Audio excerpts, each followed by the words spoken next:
Muy buenas noches, esto es Colombia en contexto. ¿Para dónde va el país? Hemos hablado de temas fundamentales con diferentes sectores de Colombia. Sobre, María Alejandra, buenas noches, del pesimismo, el optimismo, ¿para dónde va Colombia? Y aquí seguimos analizando para ustedes, nuestros televidentes, los temas que hoy nos preocupan en redes sociales, en la calle, en el taxi. La gente pregunta ¿para dónde va el país?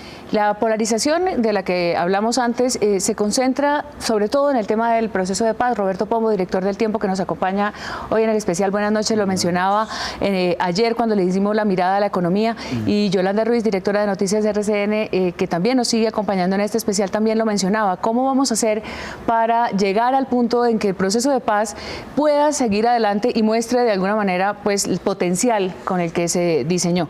Hemos visto también que hay un debate que se ha convertido casi que en un punto de honor y ha puesto contra las cuerdas pues a las tres ramas del poder público. Hay un debate sobre cuál es el papel de la justicia, cuál es el papel del Ejecutivo y por supuesto también del Legislativo en esta implementación. ¿Pero se está implementando o no el acuerdo de paz? Vamos a revisar lo que piensa la gente, la percepción. En su concepto, la implementación del acuerdo de paz con las FARC va por buen camino o por mal camino. En mayo, mal camino 63% y buen camino 30%. Volvemos a la encuesta para tener ese elemento científico de percepción de los ciudadanos, Juan Roberto. Sí, y que mostraba un margen parecido en la medición anterior del Gallup Poll de febrero. Sobre esta gráfica, Roberto y Yolanda, quisiera que nos ayudaran a entender a los televidentes este tema de la discusión de la aplicación del acuerdo de paz. Decía el Tiempo hace algunos días que lo que pasa, entre otras cosas, es que hay que desantrichizar la paz. Correcto. No, yo creo que hay que dividirlo en dos. La ONU y la gente de la ONU encargada de vigilar y constatar cómo es el desarrollo de los acuerdos de paz, consideran que este gobierno está haciendo una gran tarea en lo que se comprometió el gobierno anterior en el acuerdo de paz. Eso es la paz en los territorios. Sí. Yo creo que es muy importante separarlo e informar mucho sobre esto, porque esta es la parte que está funcionando. La parte que no está funcionando y que es la manzana de la discordia es la JEP. Y es normal que así sea, porque al final el punto de polarización en Colombia es la poca justicia, a juicio de los críticos, que se le da a unos criminales de la talla de los que se está juzgando. Luego, yo creo que esa parte que está demasiado envuelta en la discusión sobre Santrich, que ese es un tema menor del proceso de paz. Ese es un tema menor del proceso de paz y toda la discusión está pasando a través de ese tamiz y eso es muy complicado. Yo lo que creo es que debe llegarse a acuerdos sobre el funcionamiento de la JEP de manera que bajen las aguas y la JEP pueda funcionar normalmente. Que ahí hay un tema, Yolanda, y es precisamente la almendra, el punto en el que genera discusión en los restaurantes, en las cafeterías, en las casas, y que se ha vuelto hasta motivo, tema vetado, es la justicia para las personas que se acogieron y firmaron el acuerdo de paz. Siendo muy importante este punto, pero muy importante, la justicia transicional, yo creo, para utilizar la misma figura, que hay que ir un poquito más allá y desjepizar la paz. Es que la JEP es un pedazo del acuerdo de paz y a mí me parece que hay otros ingredientes de los cuales ni siquiera nos hemos dado cuenta. En primer lugar, estamos dedicados a ver a Santrich y Iván Márquez y los que no han cumplido, los que de pronto delinquieron y demás. Pero dice el consejero Emilio Archila que hay 10.000 guerrilleros, según un censo que acaban de hacer, que están en el proceso, que están cumpliendo, que están haciendo la tarea. ¿Por qué nos dedicamos a ver a los que no están cumpliendo, a los que eventualmente delinquieron o no, que tienen la justicia? En el caso de Santrich tiene la justicia ordinaria y tiene la JEP, que está en ese momento conociendo del caso.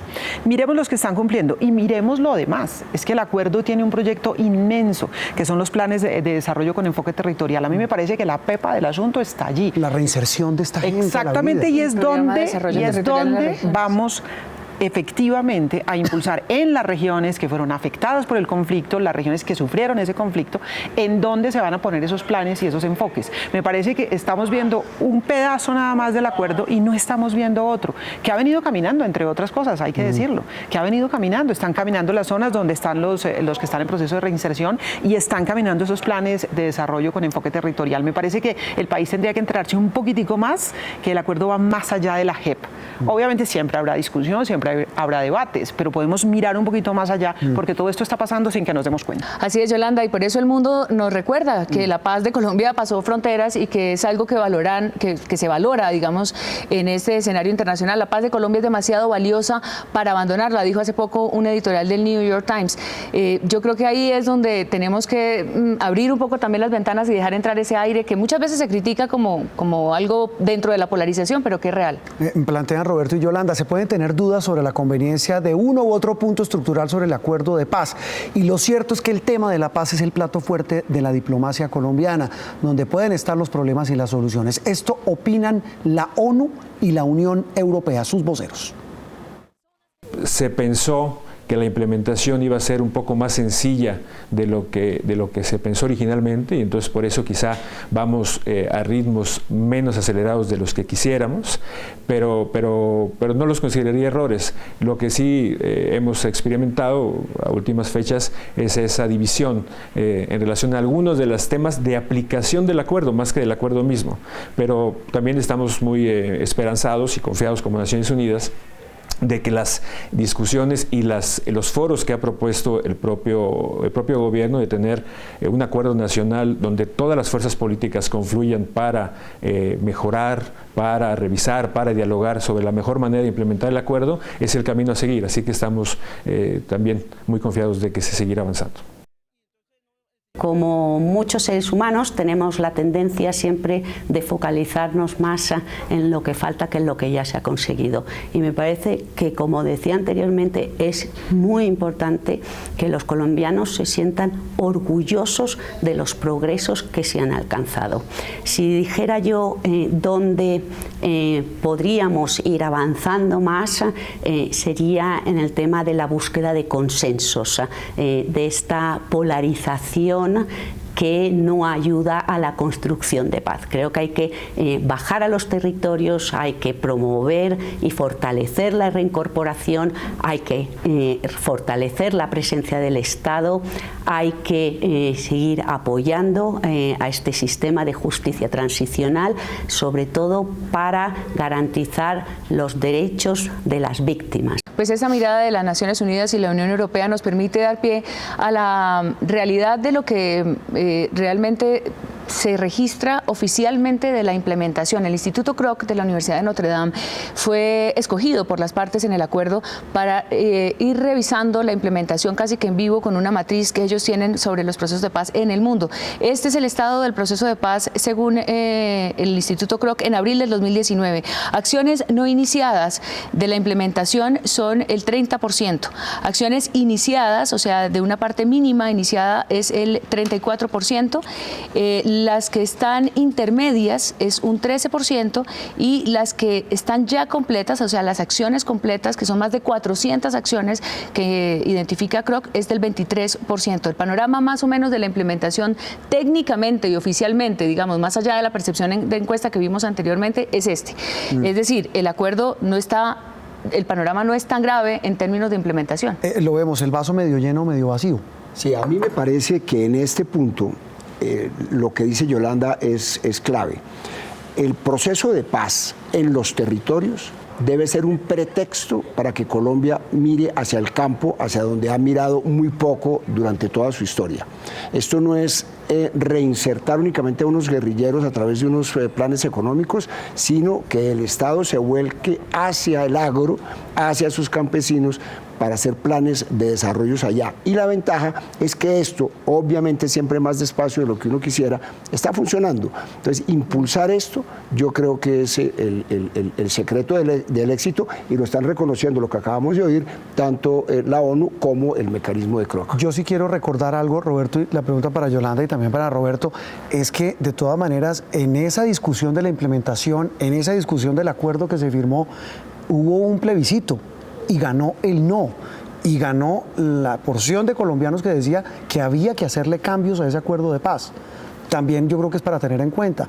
Y así como hablábamos en el programa pasado de la economía, que hay gente que tiene razón cuando se molesta porque los ricos ganan plata, en este caso hay gente que se molesta con este tema del acuerdo de paz. Pero hay un pedazo que se nos olvida cada vez que se recuerda que el plebiscito ganó el no, es clarísimo. Pero después de eso se sentaron a conversar con los líderes del no y se le hicieron ajustes a ese acuerdo. Que no se incluyeron todos y cada uno de los planteamientos es otra cosa, pero se hicieron unos ajustes. A mí me parece que se borra de un plumazo esa serie de reuniones que se hicieron después del plebiscito, y es que se sentaron los líderes del no a plantear varias de sus inquietudes, varias, por ejemplo, en la Justicia Especial para la Paz quedaron. Hay una discusión anclada a ese triunfo del no, y no se quiere dar justamente el desarrollo de lo que estamos hablando. Hay unos acuerdos por implementar, porque el acuerdo de paz es un acuerdo muy profundo, tan profundo como fue el conflicto o como sigue siendo el conflicto, y de alguna manera de ahí es donde uno ve que por eso todo se está moviendo. ¿Por qué no dejar que la parte institucional que resolvió el desarrollo del acuerdo, aceptarla? Las objeciones al presidente se negaron, tiene que sancionar la ley? ¿Por qué no dejar que eso pase y de pronto eso le puede dar un aire a la implementación del acuerdo? Va a ser imposible que suceda. Yo creo que ¿Por qué, Roberto? Porque está claro en el debate público que hay una porción muy grande que está en absoluto desacuerdo. Yo creo que el punto cero debe ser, el punto de arranque debe ser el hundimiento de las objeciones, y esos deben ser los puntos de referencia, los que están en las objeciones. Yo creo que hundidas las objeciones legítimamente, porque están hechas de una manera absolutamente institucional, se debe sentar, yo me imagino que a iniciativa del presidente de la República, para establecer qué puntos pueden tener modificaciones en los acuerdos, que no modifiquen lo fundamental, a través de normas, muchas de las cuales aplicarán únicamente hacia el futuro, de manera que ese sea el camino para llegar a un acuerdo y apaciguar un poquito las aguas. Sí. El presidente presentó su acto legislativo en donde ya hay unos planteamientos para hacerle algunos ajustes a la ley. Me parece que nosotros tenemos el mecanismo, el Congreso está ahí. Bueno, las objeciones no pasaron, es decir, pero estamos enfrascados. Ve uno que no salimos de ese enredo. Yo pienso que no salimos del enredo, Juan Roberto, por las posiciones maximalistas y porque nos quedamos anclados en el sí o no. Y nos quedamos anclados en el sí o no del plebiscito y no hemos podido ni siquiera avanzar. Y yo digo de los dos sectores, porque es no le toquen absolutamente nada si extraditan a Santrich, se acaba el proceso de paz, o no, si Santrich no lo extraditan es que le entregamos el país a las FARC. Si lográramos en algún momento bajar de las posiciones maximalistas y encontrar que se puede mantener el acuerdo, que hay puntos importantes del acuerdo para el país, pero que medio país, como dice Roberto, de pronto no quería ceder tanto en materia de justicia transicional, pues hacer unas modificaciones. Tenemos las instituciones que las pueden hacer, pero no se acaba el país. Es decir, hay unas instituciones. Hablar de conmoción interior o hablar de que no podemos procesar esto por los caminos que tenemos es absurdo. Y hay que aprovechar que tenemos un presidente con un discurso conciliador, porque es que el discurso del presidente Duque no es el discurso de los sectores más radicales en contra del proceso de paz. Sí, pero es un discurso, Roberto, perdón, perdóneme la expresión, que no vende. Bueno, si uno ve las encuestas de las que hablábamos el programa pasado. No vende, no pero, cala, no llega. No vende, pero pareciera que pero digamos, las propias objeciones son el retrato de una persona que no quiere destrozar el acuerdo. Es decir, ahora no funcionaron, pero hay que sentarse a hablar y aprovechar, porque lo que ocurre, yo creo, es que si no aprovechamos que hay un discurso conciliador del presidente en el que yo creo, pues va a terminar por necesidad política poniéndose en brazos de los sectores más radicales de su partido. Sí, el margen de maniobra de la toma de decisiones del presidente en este tema justamente es lo que deja siempre un interrogante, y es hasta dónde esa postura conciliadora lo acompañan su partido, lo acompañan quienes son el lado más radical del acuerdo, y cómo puede el presidente navegar por esas aguas para poder realmente plantear el acuerdo nacional. Lo que está planteando todo el mundo es: el acuerdo es valioso. Eso pareciera que es el consenso, uno de los básicos del consenso. Uno podría decir: el acuerdo es valioso o no es valioso, lo necesitamos, no lo necesitamos, y a partir de ahí empezar a construir. Justamente para hablar de cómo salimos de este enredo hay voces sensatas. El padre Francisco de Rú de la Comisión de la Verdad siempre es una voz que nos hace reflexionar. Escuchemos lo que tiene que decir frente a este momento del proceso de paz. Yo siento con verdadera preocupación interior que lo que podría ser hoy en día Colombia en un proceso de paz lleno de entusiasmo y de confianza colectiva está profundamente vulnerado, y que el país se mueve tratando de encontrar caminos de paz entre nosotros en medio de dificultades sumamente serias. Obvio, el país está polarizado y hay fuerzas políticas que se alimentan en esa polarización para convertir a la paz en una bandera de confrontaciones. Y creo que justamente porque hay tanto dolor en la sociedad, porque la tragedia entre nosotros fue profundísima, el aprovechamiento de las indignaciones que hay en ese dolor ha llevado a que nos enfrentemos los unos contra los otros en posiciones que no nos favorecen de ninguna manera, cuando lo importante es podernos entender como seres humanos, que hemos sufrido inmensamente entre nosotros para poder construir juntos la paz que nos merecemos. Pero hay otra mirada. Mientras se da el debate, el que planteamos aquí sobre el acuerdo de paz, la violencia se sigue manifestando en muchas zonas del país. Y María Alejandra, con actores armados que están vivos, como las disidencias de las FARC, el ELN y estas bandas terribles de narcotraficantes. Sí, es difícil entender el trabajo por la paz cuando el conflicto continúa con actores armados que amenazan la vida de los colombianos. Néstor Rosanía opina que no es el mismo conflicto, sino que hay nuevas violencias. Escuchemos cómo lo plantea para abrir este debate. Colombia va a seguir en unas dinámicas y unas espirales de violencia. En este momento vamos a sufrir una transición. Vamos a dejar atrás la violencia ideológica política que vivimos con las guerrillas y los movimientos paramilitares para entrar a una nueva dinámica que va a ser la violencia por portafolios de economía ilegal. Todos estos nuevos grupos de disidencia, los carteles internacionales que están llegando a Colombia, se van a disputar dos grandes mercados. Uno, el del narcotráfico, y dos, el de la minería ilegal. Estos nuevos portafolios van a ser las nuevas dinámicas de la violencia. Los grupos ya no van a buscar cooptar el centro del país, sino que se están yendo hacia las fronteras, y lo que vamos a ver son grupos pequeños pero empoderados en las regiones, generando unas nuevas dinámicas muy peligrosas para la estabilidad de las regiones y un centro que va a estar aislado de lo que va a ser las dinámicas regionales en términos de seguridad. La seguridad y la amenaza de la vida en el Chocó, en el Catatumbo, en Nariño, en Cauca, los fenómenos de narcotráfico, ¿por qué el Estado no llegó justo después de la salida de las FARC a esos territorios, garantizando justamente la seguridad y previendo lo que era fácil de alguna manera de imaginar que podía pasar, aprovechar las economías ilegales y montar ejércitos privados? Porque yo creo que la presencia de la guerrilla se explica porque no había Estado. Luego, al salir la guerrilla, no se puede construir un Estado para que aparezca ahí. Es decir, militarizar las zonas en las que estaba la guerrilla únicamente no sirve para nada. Estado completo, digo, ¿no? Tiene que ser el Estado completo, el Estado completo. Digamos, aquí el problema es el narcotráfico.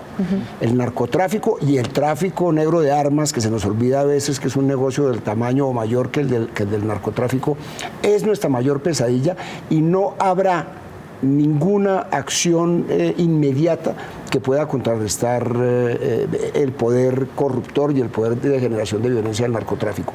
Lo que se necesita es que haya una voluntad general para combatirlos militarmente, pero también para que todo el resto del Estado, como está planteado en los acuerdos de paz, llegue a esos territorios lenta pero seguramente. Sí, Yolanda, y hay otro factor clave, y es que vienen elecciones regionales, elecciones donde está de por medio no solamente el narcotráfico del que habla Roberto, sino también la corrupción, el clientelismo, y en la mitad de todo, la gente. Y en la mitad de todo, la gente. Yo creo que aquí, insisto una vez más, en la mirada del acuerdo hacia los territorios y hacia las zonas en donde se ha vivido el conflicto. Sobre la pregunta de por qué no llegó el Estado, yo pienso honestamente que porque no es soplar y hacer botellas. Es decir, el territorio en Colombia es supremamente complejo. Alguna vez hablando con un sacerdote en Tumaco, él decía, mire, aquí hay, por ejemplo, 4 horas en lancha de una vereda a la otra, de una vereda a la otra. Entonces, cuando uno dice que se cope el territorio con la fuerza pública, se dice fácil.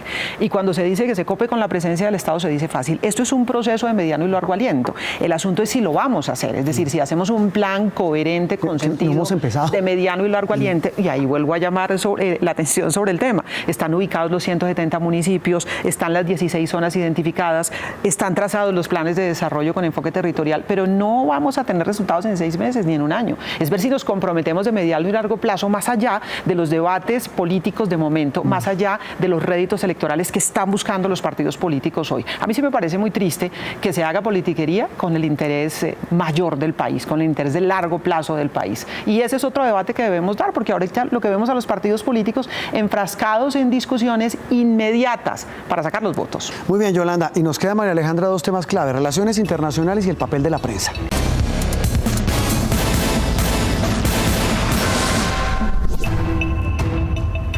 Muy bien, entramos en la parte final de este especial de Noticias Caracol, Colombia en contexto, para dónde va el país. Las relaciones internacionales están mediadas, María Alejandra, hoy por la postura de los Estados Unidos, la presión por la fumigación, la extradición y el cambio de mirada a la inmigración. ¿Para dónde va Colombia en relaciones internacionales? ¿Pueden los Estados Unidos corresponder a la expectativa de ayuda y de cooperación para el desarrollo, para el acuerdo, o ya quedó esto secundario? Estamos atrapados en una agenda de Estados Unidos presionando por narcotráfico y no para apoyar el acuerdo de paz. Arturo Valenzuela, uno de los expertos en América Latina y las relaciones con Estados Unidos, nos responde. Yo no soy, desgraciadamente, también una persona que apoya muy fuertemente de ninguna manera las gestiones que está haciendo este gobierno en Washington.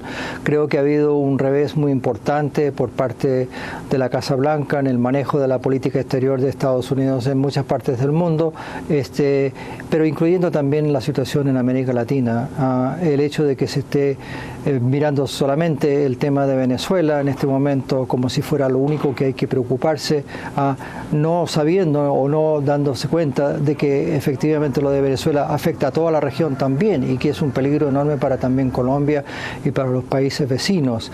Y en ese sentido yo creo que ha habido una cierta falta de liderazgo bastante importante por parte de Estados Unidos en este momento. Sería una lástima que Estados Unidos tomara una posición agresiva diciendo de que no vamos a cooperar porque no han bajado los niveles de la producción de la coca. Lo que hay que buscar es efectivamente, así como debiera hacerse también en Colombia, es buscar entendimiento entre distintos sectores, y en ese sentido uno privilegiaría una mayor interacción, digamos, diplomática entre los dos países. Bueno, el tema, Roberto y Yolanda, de que estamos atrapados también, por decirlo de alguna manera, en las elecciones en Estados Unidos, los intereses políticos que hay allá, la política de Trump, que es muy distinta a la de su antecesor Obama, y nosotros ahí en la mitad, porque si bien decíamos que éramos los grandes amigos de Trump, y Trump tenga a Duque, no desaprovechó en 2 oportunidades y le pegó con todo, Roberto. Digamos muy que difícil. Eso tiene que salir más o menos mal, porque uno no puede pretender tener relaciones estables con un presidente cuya característica fundamental es ser inestable. Volátil. Entonces eso será muy complicado. Yo no le veo mucho problema al tema de la extradición. Ahí tenemos el caso de Santrich, pero el fenómeno de la extradición, la relación de Colombia con Estados Unidos en ese tema no lo veo muy complicado. Lo de la fumigación sí, porque nos tienen amenazados con que si no fumigamos nos van a desertificar, y a Colombia le queda muy difícil fumigar teniendo una posición de la Corte, posición del Ministerio de Salud, de las organizaciones la Corte va a decir internacionales que no. de la salud. Eso va a ser muy complicado. Y el antecedente con México de Estados Unidos me parece que nos pone las barbas en remojo, porque si le dice a México que haga lo imposible, que es suspenda la inmigración mexicana, o si no le empiezo a poner impuestos, aranceles a sus productos, quiere decir que lo mismo podría hacer con Colombia, y esa sería una situación desastrosa. Yo creo que ese tema es un tema complejísimo y la verdad no veo camino de solución. Dice también Venezuela que se equivoca el del gobierno Trump, según su mirada, al poner todos los ojos en Venezuela frente a la relación de América Latina y ese país. Y es posible que sea una equivocación también del presidente Iván Duque. Eso le iba a preguntar, en materia de relaciones internacionales. El momento en el que, Yolanda, la interrumpo, le fue mejor en las encuestas a Duque fue cuando habló más duro sobre Venezuela y apoyando a Guaidó. Pero claro, le fue muy bien, poco, ¿no? pero sí, le duró poquito. Hizo una apuesta muy alta, y se entiende, porque es que estamos recibiendo toda la migración venezolana y el golpe duro de lo que significa la crisis venezolana, y es apenas obvio, dijéramos, que Colombia tiene que estar metida en el debate. Ahora, liderar la caída de Maduro a través del cerco diplomático, como la lideró el presidente Iván Duque, de la mano de Estados Unidos, de otros países de la región, cuando es una decisión que no está en manos de Colombia y que al final pues no se dio. Hemos tenido 2 momentos de coyuntura, que en la frontera, que después en la base de la Carlota, y no se da. Hay un problema en Venezuela que tal vez no acabamos de entender, entre otras. Sabemos que hay una crisis, sabemos que hay unas dificultades muy grandes, pero no acabamos de entender el por qué Maduro sigue allí. Entonces, hacer la apuesta de vamos a sacar a Maduro es una apuesta un poquito complicada para el presidente Duque. ¿Cómo eran las horas de Maduro? ¿No? Estaban contadas. Estaban contadas, y ahí está. Y ahí está. Solamente una cosita, esto nos llevó a un problema también global, es decir, estamos metidos en una agenda más allá, digamos, de nuestras narices en términos de Rusia, bueno, con los China. rusos. ¿Qué tanto realmente ven ustedes real en eso? No, yo creo que nosotros es inevitable. Sí. Es decir, Venezuela está en el centro de la pelea mundial, de la relación de Estados Unidos y Rusia, y de la relación de Estados Unidos con Irán, y de la relación de Estados Unidos con China, y nosotros somos los vecinos, de manera que me parece absolutamente imposible que nosotros nos salgamos de ahí. Estoy de acuerdo con Yolanda en que ponerle fecha límite al régimen y jugarse la fuerza de Colombia a que suceda eso es un error. ¿Para dónde va el presidente en relaciones internacionales? Ahora, yo sí creo, María Alejandra, que estamos en la mitad de ese debate mundial, obviamente, porque escuchaba uno decir a algunos, Maduro está aislado internacionalmente. ¿Cómo? Cuando apoyan Rusia y China, pues no está aislado. Es decir, hay unas potencias que siguen sosteniéndolo allí. Pues no se ha caído. Es difícil, estamos metidos en un contexto muchísimo más amplio que va más allá de lo que pasa en nuestra zona de frontera en el puente Simón Bolívar. Y hay que mirar eso para saber hasta dónde llega la apuesta. Inevitable, estamos metidos en el lío, estamos recibiendo el impacto fuerte de la crisis, pero no está en nuestras manos resolverlo. Hay que contribuir, hay que participar, es inevitable que estemos, pero no lo podemos resolver. Bueno, ¿para dónde va el país? Y ya estamos cerrando, María Alejandra, con una pregunta que habíamos prometido. El papel de la prensa, muy cuestionado por estos días, por un episodio de Todos Conocidos, que pues no vale la pena entrar en detalle, pero sí quisiéramos como una reflexión final sobre el papel de la prensa en esto que hemos preguntado, ¿para dónde va el país? Y el contexto que debe tener Colombia, Roberto. Pues digamos, es difícil uno pedirle reflexión a todos los sectores y no hacer lo propio. Yo creo que en la polarización nosotros hemos jugado un papel indudable de meterle gasolina a la hoguera, distintos medios de distinta manera, distintos columnistas de distinta forma, pero sin lugar a duda tenemos que reflexionar sobre eso. Pero yo creo que la mayor reflexión es un poco del papel esencial de los periodistas. Yo creo que este oficio nuestro, que surgió de unas personas que salían de la comunidad para representarla y para opinar y para hablar y para pedir por ellos, nos hemos salido de la comunidad, nos hemos hiperprofesionalizado, nos hemos vuelto un poquitico pedantes y arrogantes y a mirar las cosas desde lejos, y nos han pasado cosas que nos deben hacer reflexionar. A nosotros nos pasó por las narices, en el caso de los ingleses, el Brexit, cuando pensaron que no iba a ser así. A nosotros el plebiscito nos pasó por las narices cuando no debía ser así, y la elección de Trump. Es decir, nos estamos alejando tanto de la comunidad que ya no estamos oliendo nosotros mismos lo que pasa y lo que todo el mundo sabe. Entonces yo creo que nosotros tenemos que hacer un acto de contrición.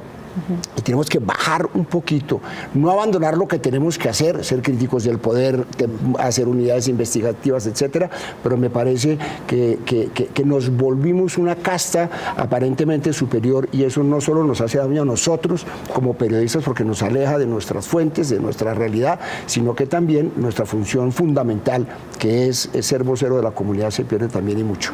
Yolanda.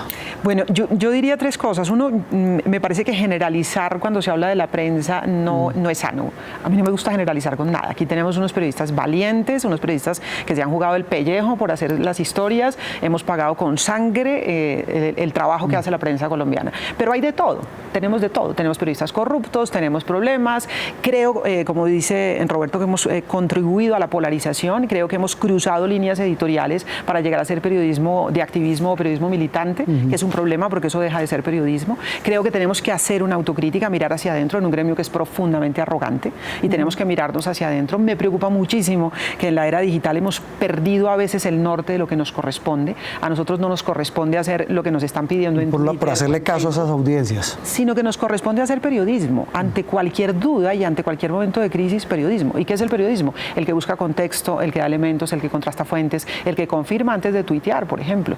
Esa serie de elementos me parece a mí que tenemos que trabajar, y tenemos que mirar un poquito hacia adentro para hacer la tarea que nos corresponde en la era digital, la tarea que nos corresponde en el momento de la polarización, la tarea que nos corresponde en cualquier momento, pero no generalizo, porque sí creo que no podemos resolver los problemas de la prensa diciendo cerremos medios de comunicación, porque es que los medios de comunicación son absolutamente necesarios en una democracia. Nos tiran piedra, obviamente, nos critican, y bienvenidas las críticas, pero necesitamos a la prensa haciendo su trabajo bien hecho.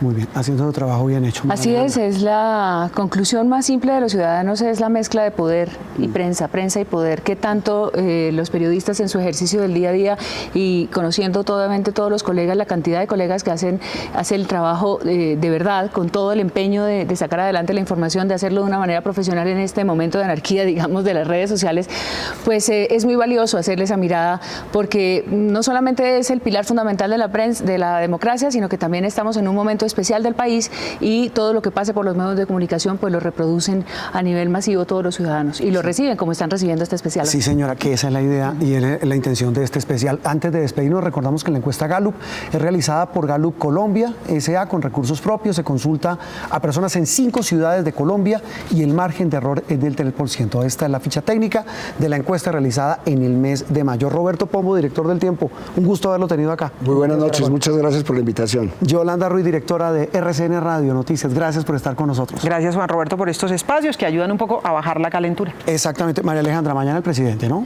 Mañana el presidente, porque para dónde va el país tiene que tener una respuesta del mandatario Iván Duque.